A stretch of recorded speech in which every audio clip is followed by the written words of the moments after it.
तीनों चिड़िया और काले कौवे की न्यू कहानी वीडियो। बहुत समय पहले की बात है। एक घने जंगल में टीनू चिड़िया और काला कौवा का घर आसपास था। दोनों का घर बहुत खूबसूरत था। कुछ ही दिनों की बात है मेरी बेटी। कुछ दिनों के बाद इस अंडे से एक बेटी या बेटा होगा। तुम बड़ी बहन बनने वाली हो। हाँ माँ, मुझे भी पता है। मैं अपने भाई बहन की बहुत अच्छे से ख्याल रखूंगी और उनके साथ खेलूंगी। हाँ मेरी बेटी, ये बहुत अच्छी बात है। तभी अचानक कालू कौवे के पेड़ से एक नारियल गिर के टीनू चिड़िया के घर में आ जाता है, जिससे बेचारी टीनू चिड़िया का छत भी टूट जाती। हाय रे, हाय रे राम, ये नारियल कहाँ से आके गिरा। बेटी तुम ठीक हो ना। हाँ माँ, मैं ठीक हूँ और आपका अंडा भी सुरक्षित। मैं कालू कौवे को कितनी बार बोल चुका हूँ कि अपनी नारियल तोड़ ले अपने पेड़ से। इसके वजह से मेरी बेटी और मेरे अंडे के हमेशा जान में जोखिम लगा रहता है। फिर यह बोलकर टीनू चिड़िया उड़ते हुए अपने घर से बाहर निकलती है और कालू कौवे के सीधा उसके घर में जाती। अरे टीनू चिड़िया, बहुत दिन के बाद आई मेरे घर में, बताओ क्या काम है। कालू कौवे, मैं तुम्हें कितनी बार बोल चुकी हूँ कि तुम अपनी नारियल को काट लो। आज फिर से तुम्हारे नारियल के पेड़ ने मेरे छत को तोड़ दिया। उसके कारण मेरी बेटी और मेरे अंडे का हमेशा जान में जोखिम रहता है। तुम अपना नारियल काट लो जल्दी। तो टीनू चिड़िया, हमने तो जानबूझकर तुम्हारे छत को तो नहीं तोड़ा, नारियल ने तोड़ा है। नहीं काली कवि, मैं बोल रही थी कि तुम अपनी नारियल के पेड़ से सारे नारियल को तोड़ लो।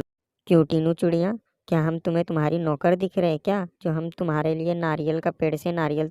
ठीक है, फिर मैं खुद ही जाके सारे नारियल के पेड़ से नारियल को तोड़ लेती हूँ। रुक जाओ टीनू चिड़िया, हाथ भी ना लगाना। वो नारियल और नारियल का पेड़ भी मेरा है। उसी के कारण हमारा घर भी इतना सुंदर दिखता है। तो मैं क्या करूँ कालू, तुम ही बताओ। तुम्हारे नारियल के पेड़ की वजह से मेरे बच्चों की जान की जोखिम है। मैं तुम्हें कह देती हूँ, अगर तुम्हारे नारियल मेरे घर में फिर से आके गिरा तो मैं तुम्हारे पूरे पेड़ को काट दूंगी। फिर यह कहती हुई टीनू चिड़िया गुस्से से वहां से निकल जाती है। देख रहे हो कालू, कितना सुना के चली गई ये चिड़िया। हाँ देख रहा हूँ। अब तो नारियल खुद ही गिरते थे, बट मैं जानबूझ के गिराऊंगा अब नारियल। टीनू चिड़िया को मेरा गुस्सा नहीं मालूम है। इसे क्या लगता है हम इसके गुस्से सहेंगे। तो बाबा, टीनू चिड़िया तो ठीक ही कह रही है। हमारे जैसे उसके भी एक अंडे हैं जिसका टीनू चिड़िया बहुत ख्याल रखती है। हमें भी उनका ख्याल रखना चाहिए। तुम चुप कर जाओ बिट्टू, आजकल तुम बहुत बोलने लगे हो। तुम चुपचाप ये अंडे का ख्याल रखो और आज के बाद बड़ों के बीच में कभी नहीं बोलना। फिर बेचारी टीनू चिड़िया बहुत मेहनत से अपने घर को फिर से बनाती है। फिर कुछ देर बाद शाम भी हो जाती है। माँ, मुझे बहुत डर लगता है नारियल से। नारियल के वजह से किसी दिन हमारी मौत ना हो जाए। नहीं बेटी, ऐसा नहीं बोलते। ये अच्छी बात नहीं है। भगवान ने चाहा तो सब ठीक हो जाएगा। चलो अब हम जाकर सो जाते हैं। फिर टीनू चिड़िया अपने घर में बहुत अच्छे से सो जाती है। कुछ देर बाद सुबह भी हो जाती है। कालू कौवे अपने छत में चढ़कर एक नारियल लेकर टीनू चिड़िया के छत में फेंक देता है और कालू कौवा फटाक से अपने घर में जाकर छुप जाता है। फिर बेचारी टीनू चिड़िया की छत फिर से टूट जाती है। हाय रे, ये नारियल ने तो मुझे परेशान करके रखा है। मेरी सारी मेहनत फिर से बर्बाद हो गई। मम्मा, मम्मा, मैं बोला था ना, मुझे लगता है कि हमारी मौत ये नारियल से ही होगी।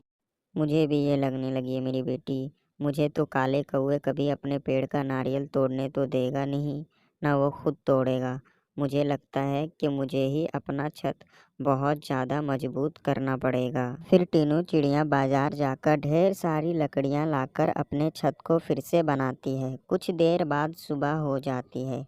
काला कौवा फिर से एक नारियल लेकर टीनू चिड़िया के छत में फेंकता है। बार छत मजबूत होने के कारण टीनू चिड़िया की छत नहीं टूटती। ओहो, मुझसे चालाकी टीनू चिड़िया, मैं तो तुम्हें परेशान करना छोड़ूंगी नहीं। तुमने मेरे घर में आके मुझे और मेरे परिवार को धमकी दिया। मैं तुम्हें छोड़ूंगी नहीं टीनू चिड़िया। अब तुम देखो मैं क्या। इस बार काला कौवा दो नारियल लेकर टीनू चिड़िया की छत की ओर फेंक देता है, जिसके कारण टीनू चिड़िया की छत टूट जाती है। फिर काला कौवा जल्दी से अपने घर के पीछे छुप जाता है। अरे, अब तो दो दो नारियल गिर रहे हैं। पहले तो एक नारियल गिरता था, अब तो दो दो नारियल गिर रहे। अब तो हर रोज नारियल गिर रहे। मैं तो परेशान आ गई हूँ इन नारियलों से। फिर टीनू चिड़िया अगली सुबह बाजार जाती है और बाजार से जाकर बहुत सारी लकड़ियाँ लाकर अपनी छत फिर से बनाती है। पता है मीनू चिड़िया, कुछ दिन के बाद मैं बड़ा भाई बन जाऊंगा। हाँ राजू, मैं भी बड़ी बहन बनने वाली हूँ। यह देखो, मेरी अम्मी ने भी एक अंडा दिया है। मेरी अम्मी का अंडा कितना सुंदर और कितना खूबसूरत है। तुम भी देखो टीनू चिड़िया, मेरी अम्मी ने अंडा दिया है जो इससे भी ज्यादा खूबसूरत है। मैं कैसे मान लूँ राजीव कौवे कि तुम्हारा अंडा खूबसूरत है। ठीक है रानू चिड़िया, मेरी अम्मी ने जो अंडा दिया है मैं अभी लेके आता हूँ, रुको तुम।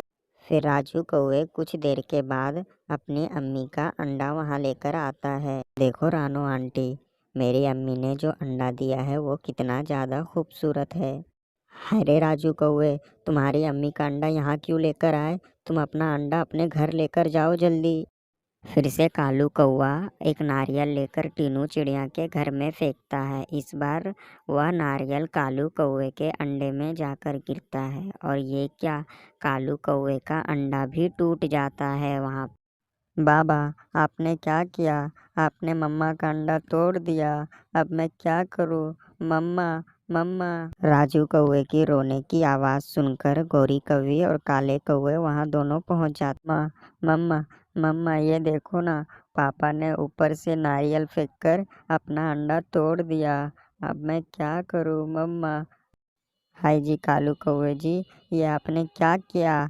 आपने यह अंडा तोड़ दिया। अच्छा, तभी तो मैं सोचूं कि यह हर दिन यह नारियल मेरे घर में कैसे आकर गिर रहा है। अच्छा हुआ तुम लोगों के साथ। तुम लोगों का अपने कर्म का फल मिल चुका है। तुम लोग जैसा करोगे वैसा ही भरोगे।